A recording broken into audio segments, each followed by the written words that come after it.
అనర్గళంగా ఉపన్యసించినటువంటి పెద్దలు ప్రసాదన్న గారికి ధన్యవాదాలు తెలియజేస్తూ రైతు సంఘం జిల్లా ఉపాధ్యక్షుడు నరసింహ గారు వేదిక మీదకి రావాల్సిందిగా కోరుతూ ఇప్పుడు మన ముఖ్య అతిథి అనంతపురం జిల్లాలో సాగునీరు త్రాగునీరు కోసం అనేకమైన పోరాటాలు నిర్వహించి ఈరోజు చెరువులకు నీళ్లు వస్తూ ఉన్నాయన్నా ఇవాళ ప్రభుత్వాలు అటు అందిరిపోయినా ఇటు పిఎంఆర్ అయినా ఈ నీటి విషయంలో అధ్యక్షులు చెన్నాప్రాదవ్ గారు, గోవింద్ గారు, రైతు సంఘం నాయకులు నారాయణ స్వామి, రామకృష్ణ, అదేవిధంగా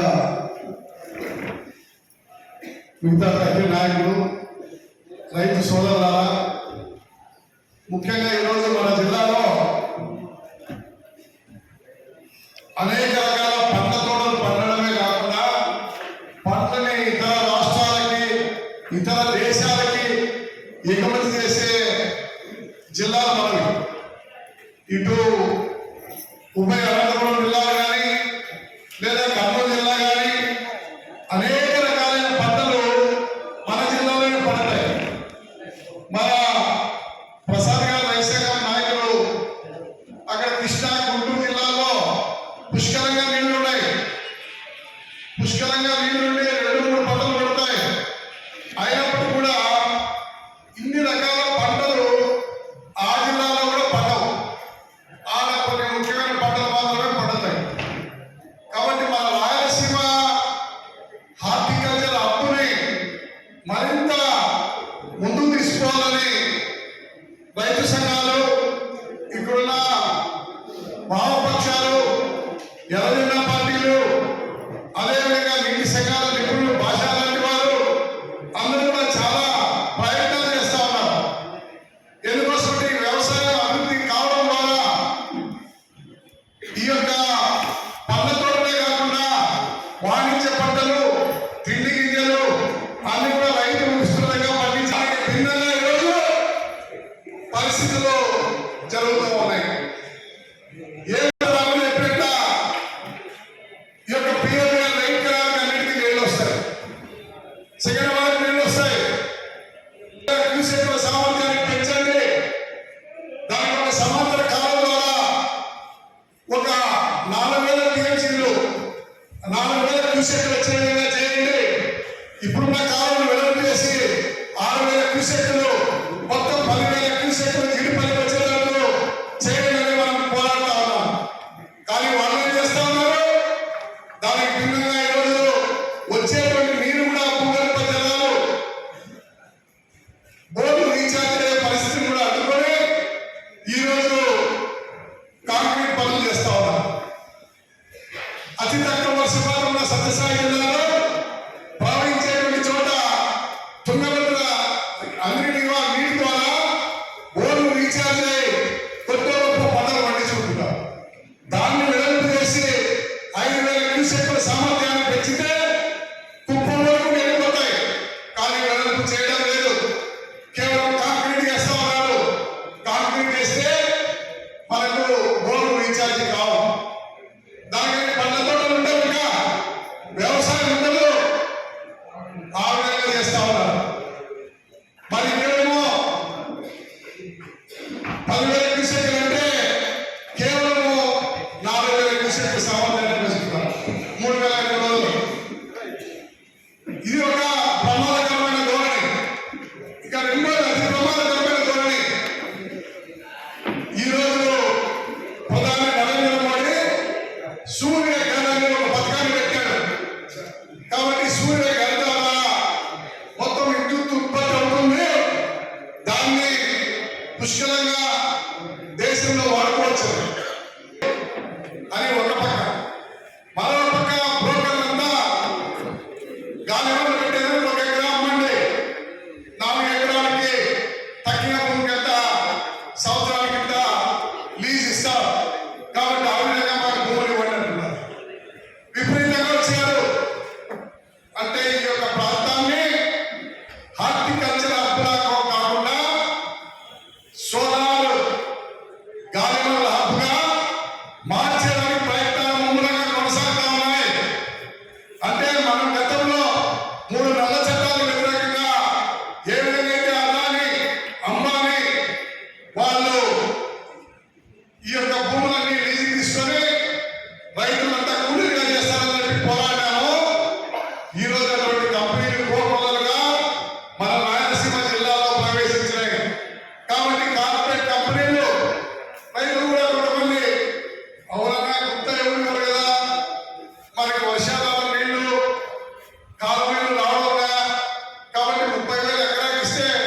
బోర్డు వేసే సపరేట్ రైల్వే లైన్ వేస్తాం.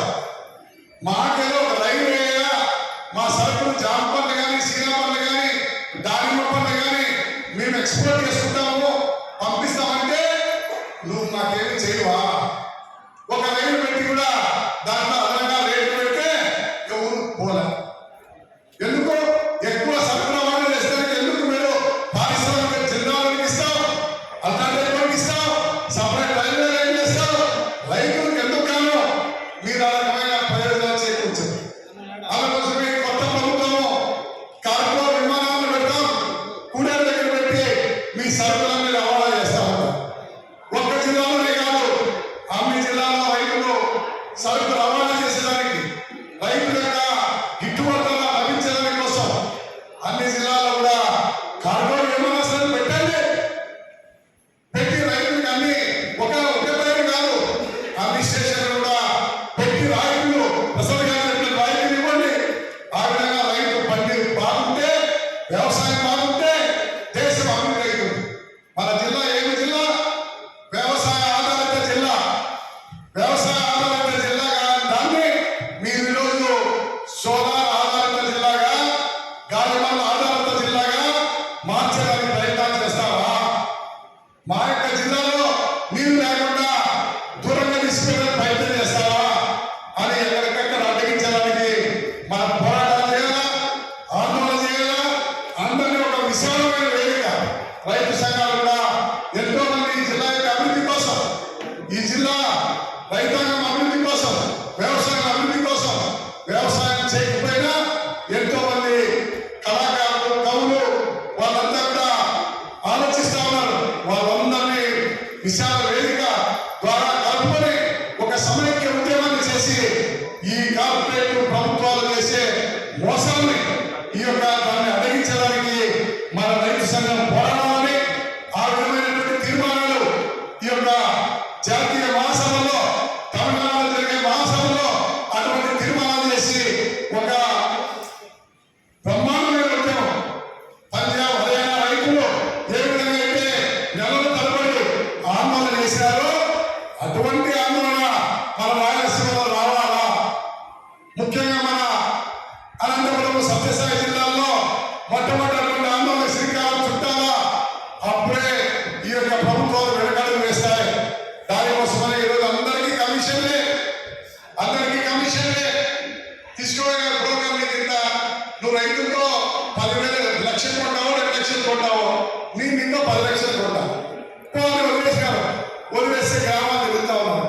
నాకు తెలియదు మన ఈ మార్చిరెడ్డి లాడ్జు, తర్వాత అలెగ్జాండర్ లాడ్జు, మా అనంతపురంలోని లాడ్జు అంతా కూడా సోలార్ కంపెనీ వాళ్ళు ఉన్నారు. ఏమైనా మీరు వెళ్తా అంటే అనంతలక్ష్మి రామనాథాలు ఏం చేస్తారంటే 100 ఎకరాల భూమిని ప్రతి ఏడు పాపం పెట్టుబడి పెట్టాలా, నష్టపోవాలా. దానికి సోలార్ కంపెనీ ఏం చేస్తారు? పోయి అన్నా రామన్న మీరు ఏం చేస్తారు? ప్రతి ఏడాది నష్టపోతా ఉన్నారు, నీళ్లు లేవు, మీకు నీళ్లు లేవు, తర్వాత కనీసం మందులు, ఇతరాల మందులు, కొనిని ఖర్చు ఇవన్నీ వదిలేసి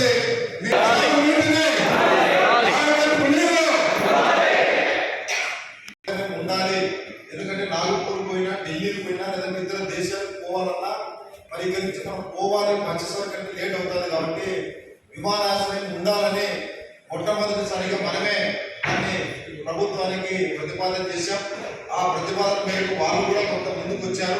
ఎందుకంటే ప్రతిపాదనగానే ఉంది కాబట్టి ఈరోజు ఇక్కడ జరుగుతున్నటువంటి ఈ యొక్క ఉద్యానవన రైతు సదస్సులో మరి ఇవాళ అనంతపురం పండిస్తున్నటువంటి పంటలు ఎగుమతి చేసుకోవడం కోసం తక్షణమే ఇవాళ కార్గో విమానాశ్రయాన్ని అనంతపురం జిల్లాలో ఏర్పాటు చేసి 50% రవాణాలో సబ్సిడీ అందించాలనేసి ఒక తీర్మానాన్ని ఈ మహాసభ మన యొక్క రైతు సందర్భంగా మీ ముందు ప్రవేశపెడుతున్నాం.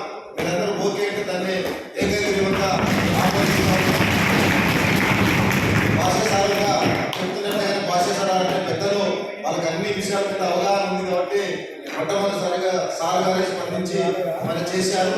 అదేవిధంగా రెండవ దానికి సంబంధించి ఇక్కడ ఎరువులు, పురుగులు మందు, విత్తనాలు రేట్ల పైన నియంత్రణ ఉండాలి. ఎందుకంటే ఇవాళ మనం చూస్తూ ఉన్నాం ఎరువుల పరిస్థితి మరి ఎట్లా రోజు రోజు పెరిగిపోతూనే ఉన్నాయి. అదేవిధంగా విత్తనాలకు సంబంధించి ఏ కంపెనీ వాడు ఎప్పుడు రేటు పెంచుతాడో తెలియదు. కాబట్టి దీనికి నియంత్రణ లేకుండా విపరీతంగా పెంచుకుంటూ పోతా ఉన్నారు. కాబట్టి దాని మీద నియంత్రణ ఉండాలి. దానికి సంబంధించి జాతీయ స్థాయిలో రైతు నాయకులతో ఒక కమిటీని ఏర్పాటు చేసి నిపుణులతో రైతు ప్లస్ నిపుణులతో ఒక కమిటీని ఏర్పాటు చేయాలనేసి ఈ యొక్క సదస్సు ద్వారా మనం మరో తీర్మానాన్ని మనం ఆమోదించాల్సిందిగా కోరుతాము. అదేవిధంగా వ్యవసాయ యాంత్రీకరణ, శీతల గిడ్డంగులు, అదేవిధంగా ప్రాసెసింగ్ యూనిట్స్. ఎందుకంటే ప్రాసెసింగ్ యూనిట్స్ అనేది లేకపోవడం వల్లనే ఇవాళ మనం పండించినటువంటి పంటలకి ఈరోజు దిగుబడి వచ్చే లోపల ఇబ్బందులు పడతా ఉన్నాం. ఎందుకంటే ఇవాళ ప్రాసెసింగ్ యూనిట్స్ అనేవి ఉంటే మరి ఇవాళ ప్రభుత్వం దాన్ని తరలించడం ద్వారా మరి రైతులకు గిట్టుబాటు ధర రావడానికి అవకాశం ఉంది. కాబట్టి మరి వెంటనే ప్రాసెసింగ్ యూనిట్స్, పంటల ఆధారిత పరిశ్రమలు వెంటనే ఏర్పాటు చేయాలనేసి మరి మరో తీర్మానాన్ని మనందరం కూడా ఆమోదించాల్సినటువంటి ఉందని కూడా ఈ సందర్భంగా తెలియజేస్తూ మూడు తీర్మానాలను కూడా మనమందరం కూడా ఆమోదించుకున్నాం. భవిష్యత్తులో ఈ తీర్మానాలకి మరి మనం అమలుపరచడం కోసం ఆంధ్రప్రదేశ్ రైతు సంఘంగా అదేవిధంగా ఈ తీర్మానాలను జాతీయ మహాసభలో ప్రవేశపెట్టి అక్కడ కూడా ఆమోదం తీసుకొని దీనిపైన భవిష్యత్తులో పోరాటం చేసి తప్పకుండా రైతుల పక్షపాతిగా, ఎందుకంటే భారతదేశంలోని అతిపెద్ద రైతు సంఘంగా మరి ఆచార్య ఎంపీ రంగా గారు స్థాపించినటువంటి రైతు సంఘం మంది. అట్లాంటి రైతు సంఘం ఆ రోజు నుంచి ఈ రోజు వరకు కూడా అనేకమంది రైతులు పోరాటాలకు ముందు పోదామని తెలియజేస్తూ ఇప్పుడు మన రాష్ట్ర కార్యనిర్వాహక అధ్యక్షులు కాటిమయ్య సార్ గారిని, ఎందుకంటే సార్ మనందరూ కూడా సుపరిచితుడు, మన మామగారు, అందరూ కూడా చాలా మంది అందరూ కూడా మామగారే ఉంటాడు. కాబట్టి కాటిమయ్య గారిని మరి సమయాన్ని దృష్టిలో పెట్టుకుని, ఎందుకంటే మామ 2 గంటలైనా 3 గంటలైనా మాట్లాడుతూనే ఉంటాడు. కాబట్టి సార్ దాన్ని దృష్టిలో పెట్టి సిపిఐ రాష్ట్ర కార్యదర్శి వర్గ సభ్యులు జగదీష్ అన్న గారు, మరి ముఖ్య అతిథి రాష్ట్ర రైతు సంఘం ప్రధాన కార్యదర్శి మా బావగారు, మా కేవీ ప్రసాద్ గారు, తర్వాత పల్లెకొండ రైతు సంఘం జిల్లా అధ్యక్షులు రాముడు గారు, జిల్లా కార్యదర్శి జగదీష్ గారు, ముకుందాను రాముడు గారు, ఇక్కడ ఉన్నటువంటి సత్సాయి జిల్లా సిపిఐ కార్యదర్శి వేమయ్య గారు, మహాదేవ్ గారు, లింగమయ్య గారు, చెన్నప్ప గారు, ఇంకా వేదిక మీద అందరికీ పేరు పేరున ధన్యవాదాలు తెలియజేస్తూ ఇవాళ అతి ముఖ్యమైనటువంటి ఈ సదస్సు ఎందుకంటున్నారంటే ఇంతవరకు చెప్పినటువంటి పెద్ద కార్పొరేట్ శక్తులు ఇంతవరకు పెద్దలు చెప్పినట్టు కార్పొరేట్ శక్తులు అప్పులు రద్దు చేస్తున్నాయి, కానీ రైతులు అప్పులు చేయడానికి రద్దు చేయడానికి సిద్ధంగా లేదు. 16 లక్షల కోట్లు మరి ఉద్దేశపూర్వకంగా ఎగవేయబడినటువంటి కార్పొరేట్ శక్తులు అప్పులు రద్దు చేసేటువంటి ఈ పాలనకి రైతుల అప్పులు రద్దు చేయడానికి సిద్ధంగా లేదు. అందుకోసమే పైన దుర్మార్గమైనటువంటి ప్రభుత్వానికి ప్రభుత్వానికి తాగడానికి దంతలాడేటువంటి వస్తాసులైనటువంటి వాళ్ళు ఉన్నారు. కాబట్టి ఈ ఎటువంటి అన్యాయం దంతా పోతా ఉంది. హెచ్చరిక రైతులు దీన్ని సహించారు అని చెప్పేసి దీన్ని తిప్పుకుంటారు. విద్యుత్ మీటర్లు బిగించడానికి రైతులు ఒప్పుకోవాలి ఉద్దేశంలో. అందుకోసమే ప్రభుత్వాలు తగ్గినప్పుడు ఇవాళ రైతులతో మరి సంతకాలు తీసుకోవడం జరుగుతుంది. కాకపోతే ఇల్లులాగా ప్రయత్నాలు చేయడం జరుగుతుంది. మరి బీజేపీ పాలిత రాష్ట్రాల్లో కూడా ఇవాళ అనేకమైనటువంటి రాష్ట్రాలు మరి మొట్టమొదట ప్రధాన కార్యదర్శిగా స్వామి సహకారాన్ని తమ్మేస్తూ ఉంటాం. మనం ఏం పంట పెట్టాం ఏం కదా, ఇది చాలా కుట్రతో కూడుకున్నది. ఇది 2 రకాలుగా మనకే నష్టం. ఎందుకంటే ఇవాళ ఆ డిజిటల్ సిస్టంలో ఏం చెప్తారంటే భారతదేశంలో ఉన్న ఎక్కడ రైతులు ఏం పంట పెట్టాడో ఆ పంట వివరాలేమి, ఆ పంట పండిందే లేదా. ఎందుకంటే దాని ద్వారానే ఈరోజు మొత్తం కూడా ఒక చోట కూర్చొని భారతదేశంలో ఉన్న 28 రాష్ట్రాల్లో ఏ ఊళ్ళో ఏ పంట పెట్టింది, ఆ పంట రైతు పరిస్థితి ఏమి, ఆ పంట దిగుబడి వచ్చిందా లేదని తెలిపేది అగ్రికల్చర్ మరి దీనికి సంబంధించి. మన రాయలసీమ ప్రాంతాల్లో వర్షాలు లేవు కాబట్టి మనందరం కూడా పంటలు పండలేదనేసి మనం వ్యవసాయాన్ని భారమైపోయింది కాబట్టి ఇప్పటికే మనము ఈ యొక్క వేరుశనగ వేసేది మానేస్తున్నాం. ఎందుకంటే అవి ఎక్కువ ఖర్చుతో కూడుకుంది కాబట్టి దిగుబడి రాలేదు. తర్వాత ఖర్చు ఎక్కువని బీడుగా మనం పెట్టుకుంటా ఉన్నాం. అంటే మన బీడు భూములు ఎక్కడ ఉన్నాయో ఢిల్లీలో కూర్చొని తెలుసుకుంటున్నారు కాబట్టి ఈవేళ దాన్ని ఆసరాగా తీసుకొని ఈ కార్పొరేట్ కంపెనీలకు ఈ భూములు దారాదత్తం చేయడంలో భాగంగానే అది సోలార్ ప్లాంట్స్ కావచ్చు, లేదంటే గాలిమరం ప్లాంట్స్ కావచ్చు, దీన్ని వ్యాపారస్తుల చేతుల్లో పెట్టడం కోసమే ఈరోజు అది ఉపయోగపడుతుంది. అది కూడా ప్రమాదకరమైనటువంటి చట్టమే.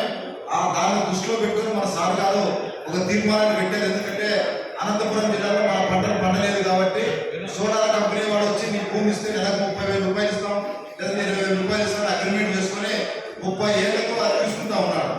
దాని ద్వారా ఏమైంది, మన భూమి అంతా కూడా 30 ఏళ్ళు, 40 ఏళ్ళు, 20 ఏళ్ళు మనకి అప్పచెప్పితే ఆ భూమిలో ఉన్నటువంటి మొత్తం సారం అంతా కూడా వెళ్ళిపోయి అది రేపు మొత్తం వ్యవసాయానికి తరుము రాకుండా అయిపోయే ప్రమాదం ఉంది. దానికోసం ఈరోజు సోలార్ కంపెనీలు రైతులతో 30 సంవత్సరాలు మరి అగ్రిమెంట్ చేసుకున్నటువంటి పరిస్థితి ఉంది. అయితే 30 సంవత్సరాల తర్వాత రైతులు భూములు వ్యవసాయానికి పనికి రాకుండా పోతున్నాయి. అందుకోసమే రైతులు ఒప్పందం మాదంటే మనం ఇప్పుడైతే ఏ స్థితిలో ఆ భూములు ఇస్తా ఉన్నామో తిరిగి మనకి 30 సంవత్సరాల తర్వాత ఆ కంపెనీ వాళ్ళు అదే విధంగా మనకు ఇవ్వాలనేసి ఒక తీర్మానాన్ని మరి భాస్కర్ సార్ గారు చెప్పారు. దీన్ని మనందరూ కూడా ఆమోదించాలి. అది ఇస్తే మళ్ళీ ఎన్నికి ఇవ్వాలి, పెట్టకూడదు. ఇచ్చేవాళ్ళు అది సార్ ఓకే సార్ అలా చెప్తారు ఇదే. ఎందుకంటే అది కూడా యథాస్థితిలో మళ్ళీ మన భూమిని మనకి ఇవ్వాలనేసి ఒక తీర్మానం. ఇప్పుడు మన రైతు సంఘాలుగా మనం చేస్తున్నటువంటి ఉద్యమాలకు ఏ రాజకీయ పార్టీలు సహకరించినా సహకరించకపోయినా మీ ఉద్యమాలకు వెన్నెంటుగా మేము ఉంటామనేసి మన కమ్యూనిస్ట్ పార్టీలు మరి మనతో పాటు పనిచేస్తూ ఉంటాయి. కాబట్టి ఈ జిల్లాలో కూడా మన రైతాంగ ఉద్యమాలకు చేదోడు బాదోడుగా ఉండి మరి రైతాంగ ఉద్యమాలను ముందుకు పోయే విధంగా ప్రయత్నం చేస్తున్నటువంటి అనంతపురం జిల్లా సిపిఐ కార్యదర్శి జాఫర్ గారిని మాట్లాడవలసిందిగా కోరుతాము. మిత్రులారా, ఇందాక మాట్లాడేది మర్చిపోయాను. మన అఖిల భారత కిసాన్ సభ ఏర్పడింది 1936 ఏప్రిల్ 11వ తేదీ. అంటే ఈ నెల 11వ తేదీన మన సంఘం పుట్టింది లక్నోలో. 15 నుంచి మనం జాతీయ మహాసభలు జరుపుకోబోతా ఉన్నాం. ఈ పూర్వరంగంలో రేపు 11వ తారీఖు మన కిసాన్ సభ పుట్టిన తేదీ కాబట్టి ప్రతి గ్రామంలో, ఈ రాష్ట్రంలో ప్రతి గ్రామంలో మన కిసాన్ సభ జెండా ఆవిష్కరణ చేసి మనం ఇప్పుడు ఏవైతే డిమాండ్స్ పెట్టుకున్నామో ఆ డిమాండ్స్ అన్నింటినీ కూడా ప్రచారం చేసి పెద్ద ఎత్తున కేంద్ర రాష్ట్ర ప్రభుత్వాల దృష్టికి వాటిని తీసుకెళ్లేటువంటి కార్యక్రమం చేయండి.